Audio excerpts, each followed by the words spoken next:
L'île Maurice, la perle de l'océan Indien, un paradis luxuriant, coloré et animé. Dans ce décor idyllique, la présence du cheval pourrait être insolite, presque un anachronisme. Plage et chevaux, c'est pourtant le business de Jacques Ritter. Depuis 11 ans, il organise dans sa loge un accueil VIP pour les touristes, aujourd'hui guide et hôte.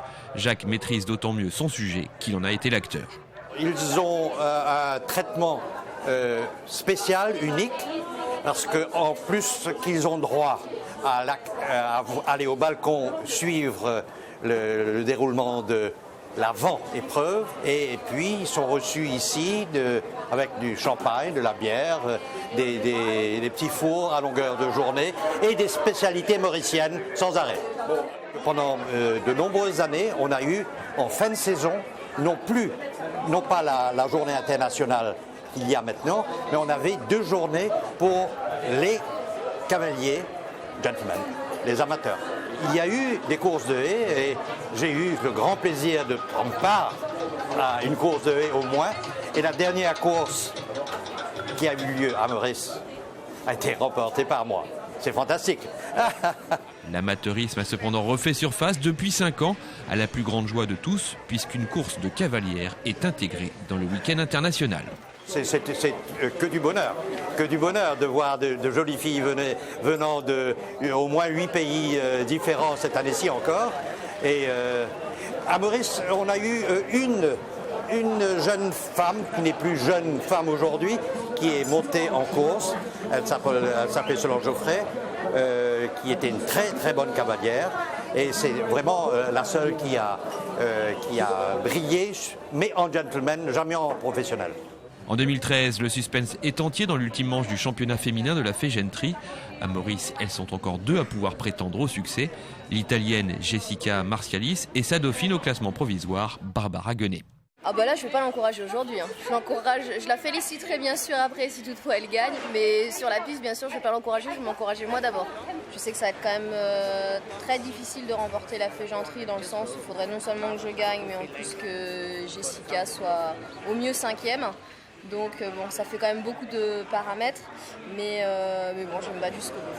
C'est la compète sur la piste, mais on ne va pas se faire de crasse ou de choses comme ça, donc c'est la compète, mais dans le bon sens du terme.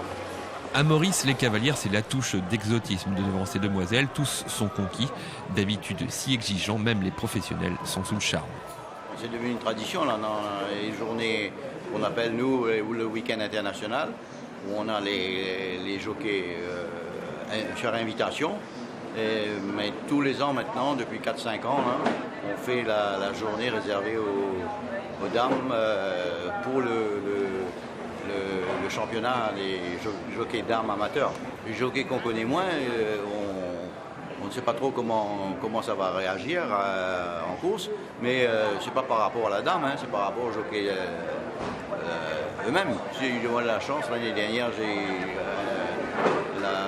l'Italienne avait gagné avec mon cheval. Et cette année-ci, nous avons Barbara qui va monter notre cheval. Et on a quand même une bonne chance avec. Et je crois qu'elle va faire une très bonne course avec.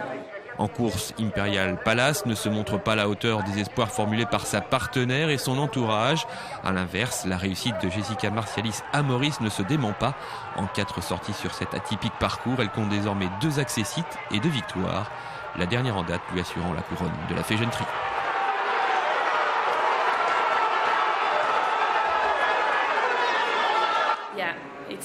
Cela fait près de 11 à 12 ans qu'une cavalière italienne n'a pas gagné la fégenterie.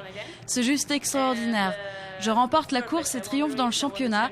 Ce qui était un rêve pour moi ne l'est plus désormais et il faut que je tourne la page. Mais ce que je retiens, c'est d'avoir atteint mon but. Quand je suis arrivée à Maurice, tout le monde m'a dit « tu peux gagner, tu peux gagner ». Moi, je connaissais les qualités de Barbara. C'est une cavalière redoutable. Dans un parcours, elle sait ce qu'elle fait, où elle va. Comme moi, elle monte très bien et elle ne s'avoue jamais vaincue. C'était donc un vrai challenge. Je termine première, mais je ne devance pas n'importe qui. C'est aussi très important. C'était ma 3e participation à la fégenterie. Une autre cavalière va me remplacer. Cette année, c'est la meilleure parce que j'ai gagné, mais aussi parce que nous formions un vrai groupe. Une équipe composée de cavalières très différentes les unes des autres, mais une équipe soudée et unie. Je suis triste de les quitter, car retrouver un tel esprit au sein d'un groupe sera difficile.